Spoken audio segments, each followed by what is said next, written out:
You are listening to Larry Conners, USA.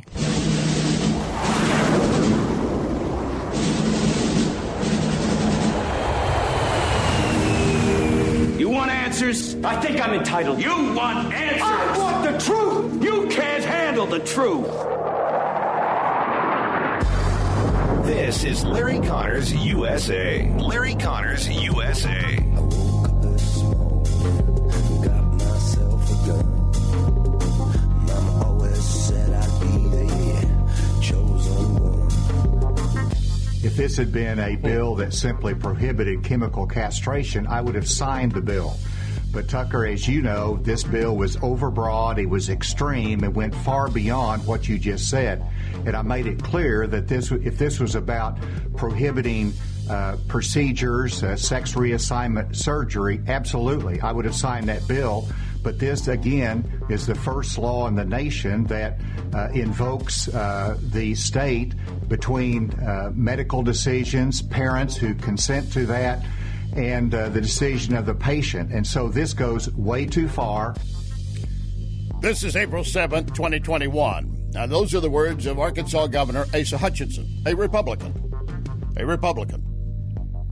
He had vetoed a bill passed by his Republican legislature that would have basically prohibited doctors from prescribing puberty-blocking drugs.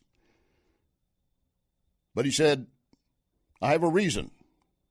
Now, of course, there's been an immediate outcry. And, in fact, his veto got overturned by the legislature. They were able to reject it and make it law anyway, despite the governor's veto. But this raises a really big question.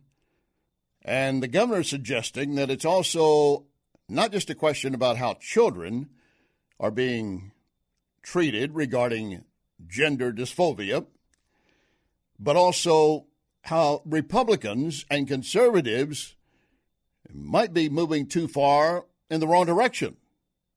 Well, that's going to get into a lot of great detail because his base premise is that this bill, as you heard him say, if it had just been chemical castration, I would have voted against it. He did an interview with Tucker Carlson, and Carlson immediately said, but that's what this is. They're using drugs. It's chemical castration. There's still a fine line of difference here, and I'm going to try to separate it out for you. Now, the governor primarily said, my concern was that this did more than that. This actually got the state between a patient and their doctor. And he said there's no grandfather clause in this bill to protect young people who are already under hormonal treatments. And that's the battleground. What is your thought?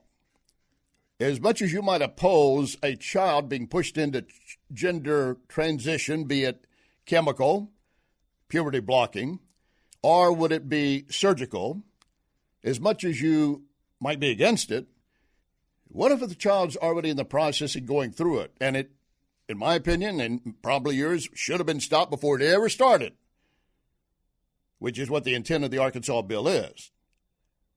But Governor Asa Hutchinson raises a question. What if the child's already going under some of those treatments? Do you want to stop the treatments that kind of leaves them in limbo?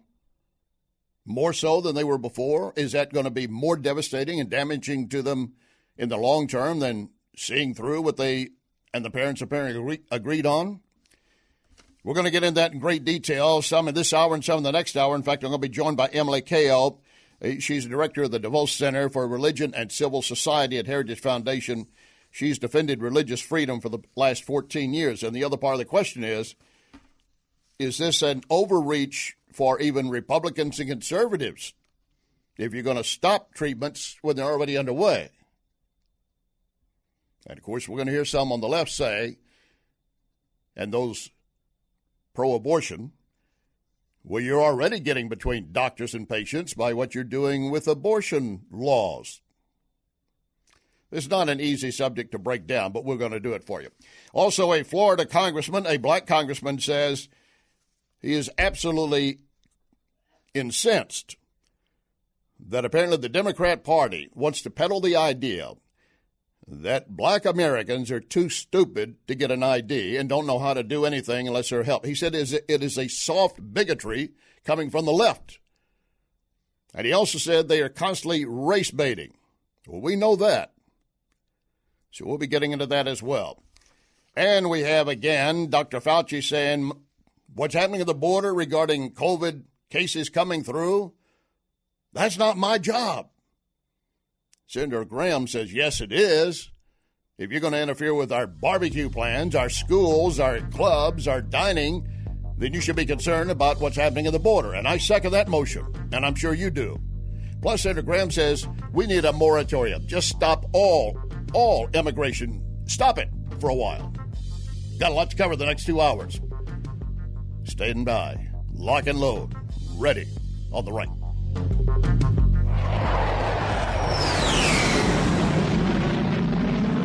You can email Larry at LarryConnersUSA@gmail.com. LarryConnersUSA@gmail.com.